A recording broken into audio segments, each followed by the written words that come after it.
नमस्कार साथियों, आप याद रखें कि जीरा पानी से खत्म हो सकता है, लेकिन पानी बिना जीरा खत्म नहीं होता। यानी जीरे में पानी की बहुत ही कम आवश्यकता होती है। तो साथियों, आज के वीडियो में बात करेंगे कि जीरा में उगटा रोग की दवाई के बारे में, जिसमें 2 दवाइयों का मैं आप ये दिखा रहा हूँ जो आप इस वीडियो में देख रहे हैं। इस दवाई के बारे में आपको पूरी जानकारी दूंगा, जो मेरे जीरा के खेत में ये उगटा रोग के लिए स्प्रे निकाला हूँ, जो मुझे काफ़ी हद तक जो पौधा पहले से कट गए वो तो कट गए, ख़त्म हो गए, लेकिन अब इस स्प्रे के बाद में यानी इसका छिड़काव निकालने के बाद में आगे के पौधा ये नहीं मर रहा है। ये मैं आपको दिखा रहा हूँ, ये पौधा ऐसा पहले से खत्म होता था, जो पौधा खड़ा खड़ा ही ऊपर से मुरझा कर नीचे की ओर झुक जाता। साथियों, अब बात करते हैं कि इसमें कौन सी दवाई का स्प्रे निकाला। तो आप देख रहे हैं ये जो 2 दवाइयाँ, जो एक तरफ ताकत नाम की ये दवाई है जो आप देख रहे हैं, और इधर आप ये देख रहे हो COC यानी कॉपर ऑक्सीक्लोराइड, जो 50% WP पाउडर में आती है। ये COC है, इसमें 50% पाउडर आती है। ये एक फफूंदीनाशक दवाई है, और साथ में आपको ये ताकत दिखा रहा हूँ जो 1 किलो लेनी है, और 1 किलो ही COC लेनी है, यानी कॉपर ऑक्सीक्लोराइड। दोनों को मिलाकर छिड़काव करें। तो बात करते हैं कि इन दोनों को कितना पानी में घोल बनाना है, यानी इनको दोनों को कितना पानी में घोलना है। तो आप इसे 500 लीटर पानी में घोल बनाकर अलग अलग बाल्टियों में घोल बनाना है, और फिर इसको आपके स्प्रे वाली टंकी में डालकर आप इसको मिलाकर फिर 5 से 6 बीघा जीरा के खेत में आप इसका छिड़काव निकाल सकते हैं। अब बात करते हैं कि ताकत में क्या आता है। तो साथियों, ताकत में 70% कैप्टोन और 5% WP हेक्साकोनाजोल आती है, जो कॉन्टैक्ट फंगिसाइड है, यानी टच में आने के कारण रोग का प्रभाव कम करती है।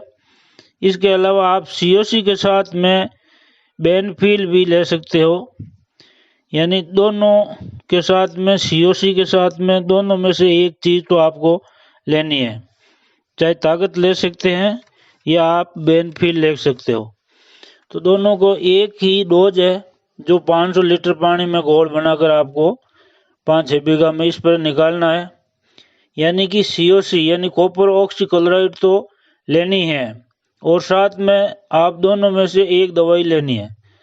अब बात करते हैं कि बेनफिल में क्या आता है। तो साथियों, बेनफिल एक सिस्टमेटिक फंगिसाइड है, जो अपन बोलचाल की भाषा में इनको सिस्टमेटिक भाषा में इनको इंडोफिल नाम से भी आती है, जो ये चर्चा में है इंडोफिल।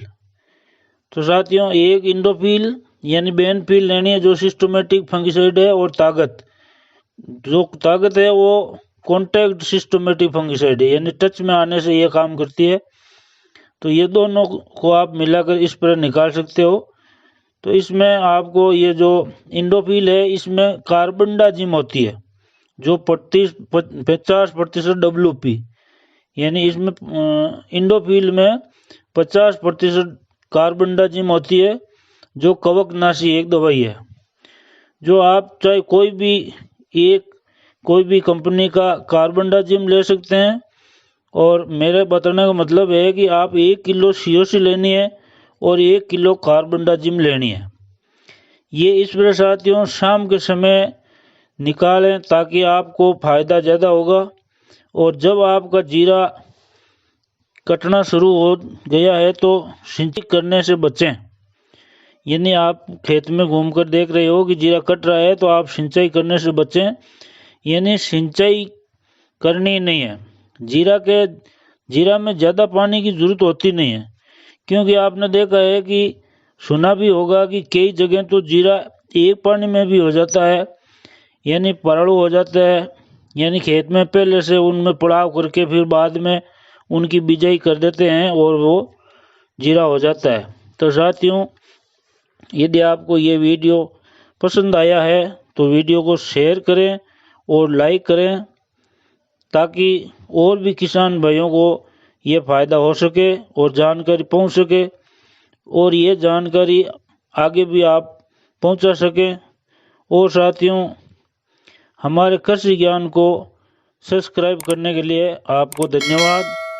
राम राम सा, जय हिंद, नमस्कार।